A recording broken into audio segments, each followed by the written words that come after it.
Dos guerras mundiales. 3 lupas, 5 continentes, 7 plagas, 1000 historias. Un programa. Vuelta por el universo. Todo lo que pasa sobre la Tierra.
Hola mundo, buenos días, buenas tardes, buenas noches, según en qué lugar te encuentres del planeta. Aquí estamos una vez más dando una vuelta por el universo, la vuelta por el mundo de las noticias y de la música hasta las 12 del mediodía.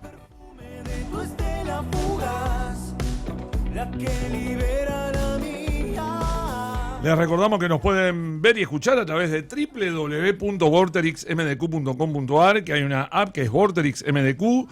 Ahora también salimos por Twitch, Vorterix-MDQ. También se pueden comunicar a través del 223-548-1045 y que tenemos también un Instagram que es @vuelta por el universo MDQ.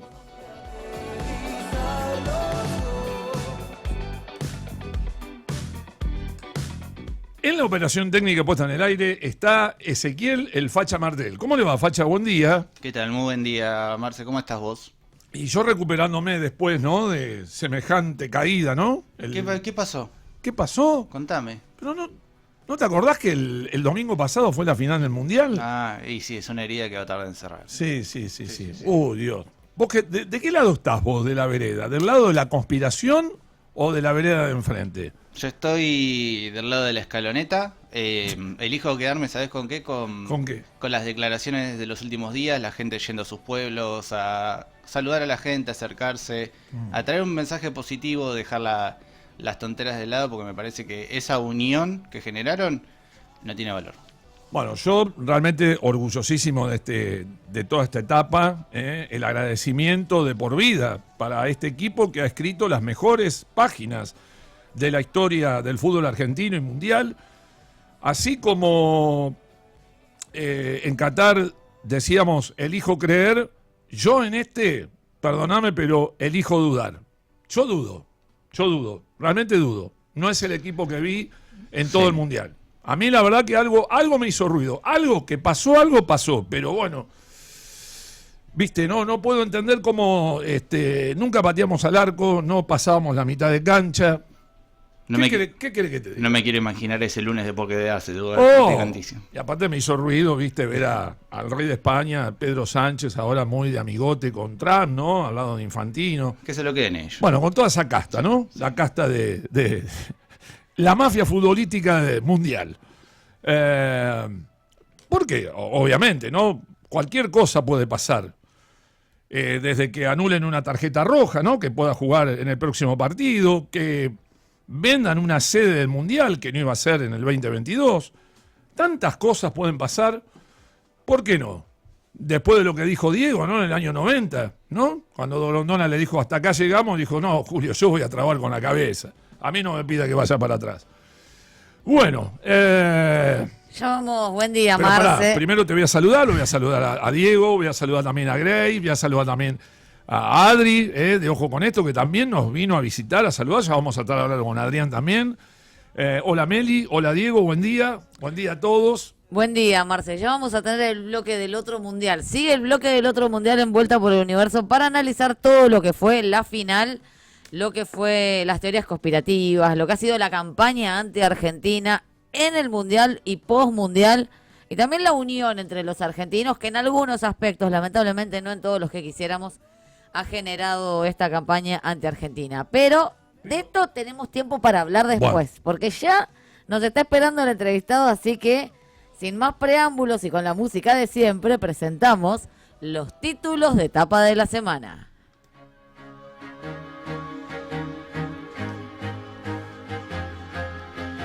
Hoy voy a atender a un amigo que hace rato, la verdad lo tenía borrado del mapa de la humanidad. Hoy lo voy a atender un poco en los títulos. Títulos de hoy: guerra en Medio Oriente, Trump evalúa lanzar su mayor ataque contra Irán y el crudo se dispara. La ofensiva iraní sobre bases de la CIA con ayuda de la inteligencia rusa. Pacto nuclear de Trump con Arabia Saudita a cambio de que los saudíes normalicen relaciones con Israel.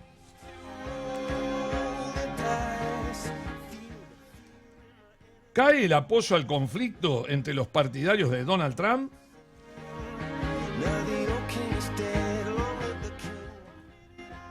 Si se atacan blancos civiles en Teherán, ¿serán considerados crímenes de guerra?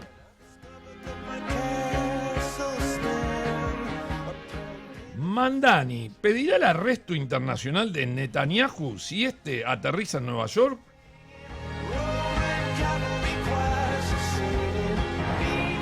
Según Soran, es un criminal de guerra y arquitecto de un genocidio, por eso merece ser detenido.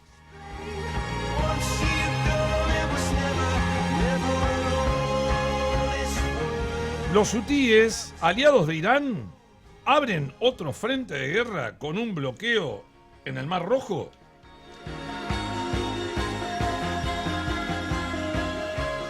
Con Hormuz bloqueado, ¿habrá más presión sobre el petróleo global?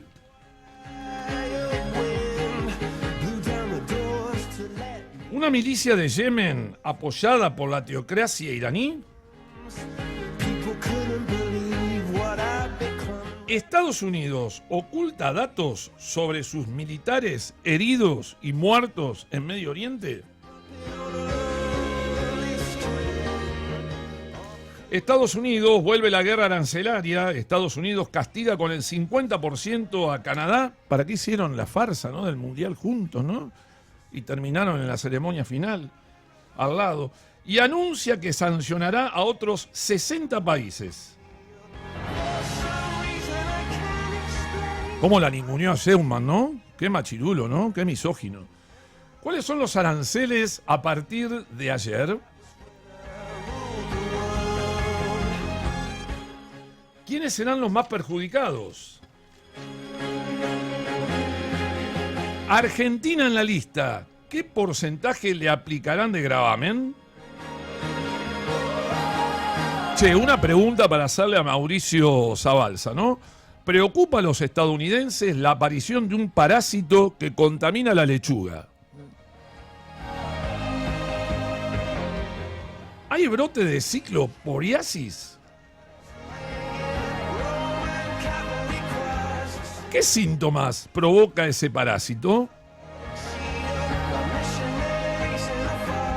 ¿La Casa Blanca quiere a Infantino como secretario general de la ONU?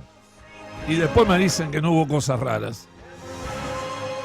Si no lo reeligen como presidente de la FIFA, ¿conseguirá trabajo en Naciones Unidas? Nicaragua, el último... Daniel Ortega, el último dinosaurio viviente, descarta elecciones para evitar un triunfo opositor. Yo me había ilusionado con Charly García, ¿no? Que los dinosaurios iban a desaparecer. Según el gran dictador, dijo que se olviden de las elecciones en el 2027. Nicaragua, sin Estado de Derecho en forma eterna. ¿Hay persecución de refugiados nicaragüenses en Costa Rica? ¿Se termina la alternancia del poder? ¿El Parlamento será cómplice de esta decisión? ¿El Poder Judicial maniatado ante esta jugada de Ortega? ¿Nicaragua será la próxima después de Venezuela? ¿Nicaragua estará en el radar de Donald Trump? Después de años de cárcel a los opositores, persecuciones políticas, exilios forzados y desnacionalizaciones, ¿queda todavía oposición dentro del país? Y por último, ¿Nicaragua se convirtió en la Corea del Norte de América Latina?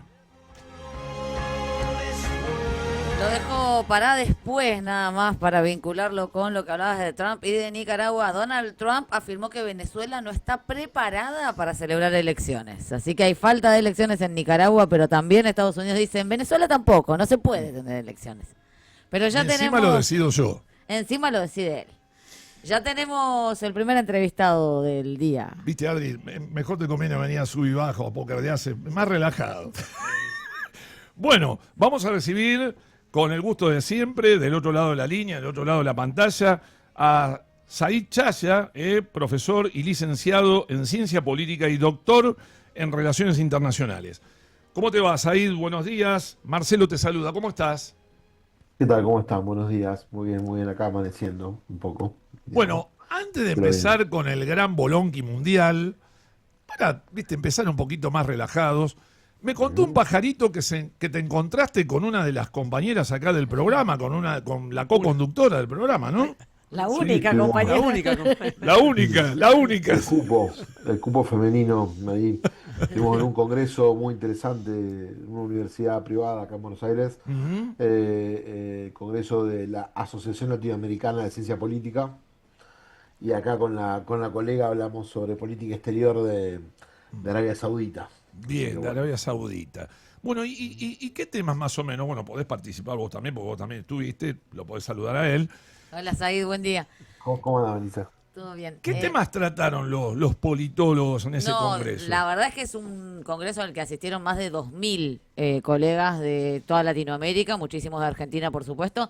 Así que se abordaron muchísimos temas. Es decir, todas las áreas de la ciencia política estaban representadas en el congreso.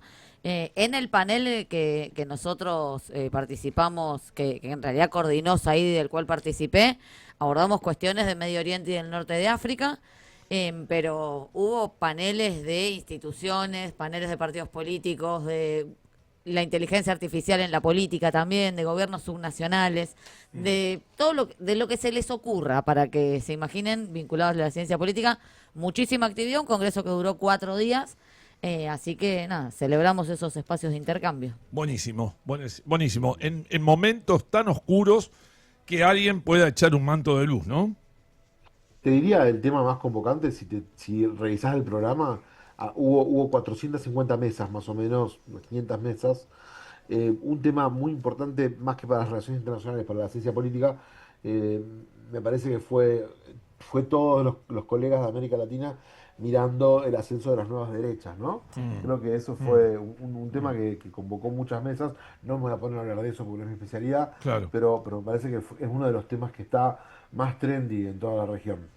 Bueno, Said, para entrar en tema, aparecieron los hutíes y abren otro frente de guerra con un bloqueo en el Mar Rojo. Ya teníamos con el estrecho de Hormuz, ahora el Mar Rojo, se complica, no solamente el petróleo, sino ¿qué ¿qué complicaciones traería para la humanidad, para el mundo, un bloqueo sobre el Mar Rojo? Sí, el principal factor en torno al Mar Rojo, digamos, más que estar vinculado al gas y el petróleo, o sea, que está vinculado en parte al gas y el petróleo, pero Mm. lo más importante es el bloqueo de tipo comercial que puede llegar a ser, ¿no? No sé si te acordás, hace algunos años hubo un barco que quedó como trabado ahí, y eso generó unas pérdidas millonarias, porque el barco estuvo trabado creo que 2 o 3 días y no se lo pudo mover, creo que en 2021, 2022, justamente en torno a esa zona. Bueno, imagínate un bloqueo que podría llegar a durar meses, ¿no? Entonces podría impactar también fuertemente en la cadena de suministros a nivel mundial. Luego, en segundo orden, podría impactar a nivel doméstico porque digamos, es uno de los lugares por los cuales Arabia Saudita saca el gas y el petróleo. Mm. Entonces, puede también impactar, o sea, parte de la producción de Arabia Saudita sale por Bab el Mandeb. Bien, Pero el impacto más fuerte va a ser a nivel comercial, bien. si esto, digamos, se prolonga en el tiempo.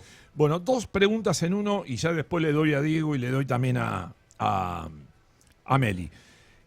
Por un lado, digo, puentes y plantas eléctricas, digo, ¿son blancos militares para Estados Unidos? Digo, porque amenazó con atacar blancos civiles en Teherán. Digo, eso sería considerado como un crimen de guerra. Y por el otro lado, Estados Unidos le está ocultando información a su población. ¿Ha habido enfrentamientos? ¿Hay soldados heridos y muertos norteamericanos? Porque de eso no se habla. Entonces, con respecto a la primera pregunta, digo, capaz que si alguien tiene más datos sobre el derecho internacional, pero entiendo que lo que el derecho dice es que ese tipo de construcciones, en la medida en la que sirvan para abastecer a la población civil, no pueden ser objetivos de guerra. Pueden convertirse en objetivos de guerra si son usados en el Claro, marco de un conflicto, claro. en ese caso sí. Pero técnicamente no. Bueno, por ejemplo, viste cuando, no sé, cuando pasó en la Franja de Gaza, la justificación del ataque detrás de una iglesia, de un hospital, de una escuela, era porque ahí había, en realidad, Un eh, aguantadero. claro, no, está muy bien puesto. Entonces, bueno, o sea, eso justificaría la Mm, posibilidad de que ataquen ese tipo claro. de instalaciones, si no, claramente Ujú. no es lícito, digamos. Con respecto a la segunda pregunta, bueno, esta es una afirmación que hace también Irán a nivel interno, digamos, sobre el hecho de que Estados Unidos oculta la cantidad de víctimas. Y bueno, o sea, ¿es un escenario posible? Sí, es un escenario posible. Mm, Sí, sí, pero de todas maneras, en un esquema, en un país donde, donde los gobernantes rinden cuentas sobre este tipo de cosas, y hay varias personas metidas en la gestión de este tipo de temas, mm. la verdad es que la verdad sale a la luz de una manera, o sea, más temprano que tarde, esto se va a saber, si realmente hubo una suerte de ocultamiento, ¿no? Bien. Said, te consulto, bueno, mientras hablábamos justamente en el Congreso de la Política Exterior de Arabia Saudita, se conocía esta posibilidad del pacto nuclear entre Estados Unidos y Arabia Saudita, que además dicen que está sujeto a que Arabia Saudita normalice los vínculos con Israel, esta idea de que firme los acuerdos de Abraham. ¿Qué hay detrás de esta idea y si ves posible este acuerdo nuclear que ya, bueno, ha tenido críticas dentro de Estados Unidos, por parte de Israel, por parte de otros actores del Medio Oriente? Sí, entonces, a ver, vamos a dar vuelta un poco la situación en el sentido de la... A ver, Arabia Saudita está buscando desarrollar su programa nuclear técnicamente con fines pacíficos, ¿no? Entonces, en ese contexto, lo que hace es buscar, digamos, empresas que puedan proveerle y gobiernos que autoricen ese tipo de vínculos, ¿no? Entonces, en ese sentido, los que ganaron la pulseada, en este caso, fue el gobierno de los Estados Unidos, digamos que va a promover que sus empresas realicen, o sea, construyan las instalaciones nucleares que Arabia Saudita precisa. Entonces, yo cuando leía la noticia acá en los medios occidentales, mucho esto de decir, bueno, entonces Estados Unidos, bueno, en realidad fue Arabia Saudita el que va a buscar a Estados Unidos, y es Estados Unidos el que de alguna manera termina ganando esta suerte de concesión, ¿no? Por parte de las empresas, ¿no? Eso me parece importante aclarar. En segundo lugar, la verdad es que no hay ningún comunicado del Departamento de Estado, ni ningún comunicado del Departamento de Energía, ni ningún comunicado del gobierno saudita donde diga que parte de las condiciones de ese acuerdo nuclear involucre, digamos, el ok de normalizar relaciones con Israel. De hecho, salió algún ministro a cruzar las declaraciones de Trump diciendo que ellos no firmaron nada en ese sentido. Entonces, lo que hay es un tuit de Trump. Bueno, ¿tiene validez? No tiene validez. Bueno, mira, por lo menos en los documentos técnicos esto no está ni como una condición, el acuerdo marco, ni el Departamento de Energía, ni el Departamento de Estado, ni el gobierno saudita. Entonces, bueno, puede pasar o es una expresión de deseo de Trump. Bueno, para mí es más bien lo segundo. Mi impresión es que no creo que Arabia Saudita, digamos, corte este proceso de revinculación multilateral que ha estado encarando en los últimos 3 años y decida sumarse a los acuerdos de Abraham. Mi impresión es que no. Podría pasar, pero me parece que no tiene ningún incentivo como para hacerlo en este momento, ¿no? ¿Qué tal, Más Said? que como una presión, perdón, más que como una presión hacia Irán. En ese sentido sí Claro. puede ser. Sí. ¿Qué tal, Said? Buen día, ¿cómo te va? ¿Qué tal? ¿Cómo estás? Bueno, siguiendo un poco con este tema de este acuerdo de la posibilidad de enriquecer uranio en Arabia Saudita, digo, ¿cómo afecta esto a la región? Porque, bueno, enriquecer uranio, digo, es un tema que justamente viene siendo algo bastante preocupante por ejemplo, para Israel, digo, ¿cómo lo tomaría Israel? O también cómo lo tomarían otras potencias cercanas como Turquía o Emiratos Árabes Unidos, que creo que tiene un convenio similar, pero sin la posibilidad de enriquecimiento de uranio, y bueno, y el resto de los países de la zona. Sí, entonces, a ver, mira, después de lo que pasó en octubre de 2023, la región comenzó a invertir mucho más en el esquema de defensa, porque hubo un trastocamiento en el orden regional muy profundo, ¿no? Entonces, eso implicó nuevas inversiones en materia de defensa para los países que podían costearlo. Irán, Arabia Saudita, algunos de los países del Golfo, Turquía, por supuesto Israel, etcétera, ¿no? Entonces, ¿cómo podrían tomarlo? Bueno, como un escenario posible. O sea, ¿estamos en un proceso de rearme en la región? Sí, estamos desde comienzos de 2024, de la aprobación de los presupuestos de 2024 en adelante, estamos en un proceso de rearme en la región en función de los presupuestos de defensa. Uno chequea los presupuestos de defensa y ve que van subiendo. Entonces, ¿cómo lo pueden tomar? Bueno, como algo que era, o sea, algo como una posibilidad. Es decir, esto es un escenario posible en función de la reorganización del escenario regional. Digamos, si un analista acá en Buenos Aires lo ve, seguramente los agentes regionales de los gobiernos lo han visto también. ¿Es bueno esto? Y no, claro que no.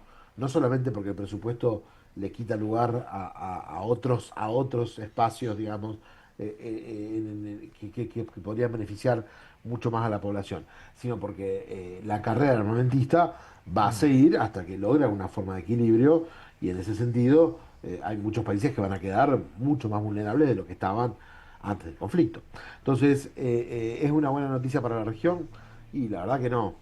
O sea, en el sentido de que profundiza este proceso digamos, de, de rearme y genera mayores resquemores entre los países de la zona, ¿no? O sea, claramente no es una buena noticia ni para Israel, ni para el resto de los países, ni mucho menos para Irán, con quien, digamos, Arabia Saudita mantiene una suerte de rivalidad, por ahora encausada dentro de espacios más o menos diplomáticos, según ciertos vaivenes, ¿no? Pero bueno, esto puede generar alguna alteración en la percepción de amenaza en la región, ¿no? Por último, de mi parte, digo, ¿hay algún indicio de que esto se pueda llegar a normalizar o el conflicto está cada vez más caliente y hay más probabilidades de que esto se descontrole y se desmadre mal? Y por el otro lado, digo, ¿cómo están las relaciones entre Rusia e Irán? Porque dice Estados Unidos que está investigando una posible ayuda rusa de inteligencia, porque en marzo de este año hubo un ataque iraní sobre bases de la CIA en Arabia Saudita y en el este de Irak, y aparentemente Rusia le habría dado la logística para que golpee de una manera efectiva y provoque daños colaterales. ¿Se sabe algo de esto? Sí, después, fíjate que después Trump le pusieron el micrófono, boqueó y después le pusieron el micrófono y dijo, bueno, pero no creemos que Rusia tenga, digamos, aunque esto hubiera sucedido, dijo, no creemos que esto haya impactado como enormemente en la capacidad de fuego de los Estados Unidos. Entonces, parece que reculó un poco. Entonces, ¿es un escenario posible? Bueno, la verdad que es un escenario que sí, claramente, o sea, que China y Rusia han estado, digamos, trabajando en materia de información e inteligencia con Irán, sí, claro, es un escenario que, digamos, se suponía que era así. Ahora, si esto se llega a comprobar que es así, digamos, o sea, si esto llega a oficializarse, ¿no? Que en el hecho de que efectivamente ha sucedido y tomara estado público, bueno, podría ser algún golpe para las relaciones entre Rusia y Estados Unidos. Pero mi impresión es que va a quedar en la nada, una forma más bien anecdótica. No creo que Estados Unidos ahora quiera levantar el tono sobre la cuestión rusa, porque justamente está teniendo muchas coincidencias con Putin con respecto a cómo resolver la cuestión ucraniana, y en función de lo que dijo Lavrov, ¿no? El propio canciller ruso dijo esto. Entonces, no creo que tengan ganas de levantar el tema más allá de lo anecdótico y del interés que pueda generar, seguro, en el periodismo una cuestión como esta, ¿no?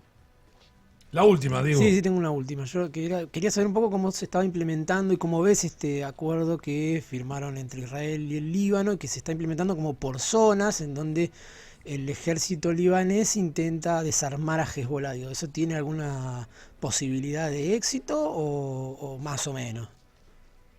Qué difícil. Yo creo que el gobierno libanés tiene la legitimidad para llevar adelante este acuerdo, no tengo duda. Eh, eh, Creo que es posible la implementación de este acuerdo. Nunca la posibilidad de desarme de Hezbollah estuvo tan cerca como ahora. Eso te diría como una segunda. Bueno, quizá antes de esta guerra, en 2025, puede haber estado un poco más cerca que ahora. Pero en líneas generales creo que nunca estuvo un acuerdo. La posibilidad de ser de Hezbollah nunca estuvo tan cerca. ¿Es posible esto en el corto plazo? Bueno, hay que ver cómo se va a hacer, digamos. No creo que esto sea, digamos, conseguible en el corto plazo. ¿Esto va a generar alguna suerte de fricción al interior del Líbano? La verdad es que hay un consenso mayoritario de que Hezbollah se tiene que desarmar, pero la gente que está parada en la vereda de enfrente no son pocos, estamos hablando de un tercio, digamos, del resto del país. Eh, eh, entonces, creo que la resolución de esto en el corto plazo no va a ser posible porque las exigencias de Israel van a ser muy altas y falta todavía mar de fondo a nivel doméstico en el Líbano para poder resolver la cuestión. Básicamente porque el presidente del Parlamento, el presidente, en el Líbano hay un Congreso unicameral, una Cámara de Diputados, nada más, ¿no? Con una característica muy particular, que es que el presidente de la Cámara de Diputados es el presidente de un órgano legislativo con mayor poder comparado prácticamente a nivel mundial, ¿no? Entonces, por ejemplo, cuando le llega un proyecto de ley, es el presidente del Congreso el que decide si la ley se trata o no se trata, ¿sí? El presidente del Parlamento del Líbano es chiita. Entonces, en este sentido, hasta que él no tenga una serie de garantías sobre cómo se va a llevar adelante este desarme, yo estoy seguro que no lo va a mandar a la Cámara para que se trate, ¿no? Entonces, este acuerdo va a tener una traba central. ¿Cuál va a ser? Bueno, tiene que pasar el filtro legislativo. El resto, una vez que se trate sobre tablas, digamos, se va a aprobar. El acuerdo se va a aprobar porque 2/3 de los diputados del Líbano están a favor. Pero primero tiene que pasar el filtro al presidente de la Cámara. Claro. Y el presidente de la Cámara no va a permitir que el tema llegue y se trate si no tiene garantías para su comunidad de que ese proceso va a ser, digamos, beneficioso para los chiitas libaneses. Said, como siempre, agradecerte la participación en nuestro programa. Un gusto escucharte, verte. Bueno, felicitarte también por el Congreso de Ciencia Política que se desarrolló en Cava. Y, por supuesto, en algún otro momento volveremos a entablar otro conversatorio. Gracias. Bueno, muchas gracias. Gracias. Muchas gracias. Buen fin de semana. Buen Nos fin de vemos. semana para vos también. Gracias. Said Chaya, entonces, profesor, licenciado en Ciencia Política y doctor en Relaciones Internacionales, en diálogo exclusivo con Vuelta por el Universo. Facha, no te pregunté la temperatura. Ahora en instante nada más. En un ratito confirmamos datos porque se viene un día marcado por la llovina. Oh, No nos acompaña el clima, pero se pueden quedar conectados en Vorterix, ¿no? Desde casa, hace frío, puede llover, se quedan en Vorterix con toda la programación de fin de semana. Nos vamos a la música. Arabia Saudita entró en guerra un poco con los hutíes, bombardeó Yemen, los yemeníes, los hutíes los atacaron. Bueno, esta música es la música que tradicionalmente en Arabia Saudita se ha asociado a la guerra. Hoy también este baile se realiza en ocasiones especiales. Un poco de música tradicional saudí para comenzar la mañana de Vuelta por el Universo.